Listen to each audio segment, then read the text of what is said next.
Hi, and welcome to Industry Update, your source for the latest news in the ad specialty industry. I'm Dave Agnelli. In this episode, retailers rejoice on Black Friday and consumer confidence reaches its highest level in 5 months. But we begin with a new government database that some have called a sinkhole for complaints. The U.S. Consumer Product Safety Commission has voted to publish an online database of public complaints about a large variety of items, including jewelry and toys. The database, which will go live in March of 2011, will allow for comments to be left anonymously and read by anyone on a new website, saferproducts.gov. Companies that have had a complaint lodged against them will be given a brief period to block untrue or confidential information. Opponents of the database argue the filtering process is weak and malicious information might be posted. Supporters say the site will save lives. This will be the first time the CPSC has ever displayed product-related information in a public forum.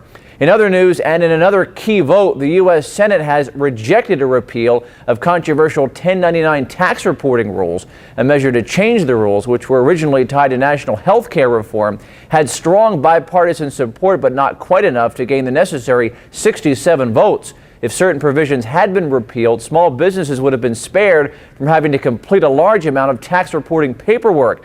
Congressional leaders have promised to put together a compromise measure, but it's unlikely an agreement will be reached until next year. We continue now with a huge boost for the economy as retailers enjoyed much improved sales numbers on Black Friday weekend. The National Retail Federation reports about $45 billion was spent by shoppers during the recent 4-day weekend, and that doesn't even include record-setting Cyber Monday sales that eclipsed $1 billion.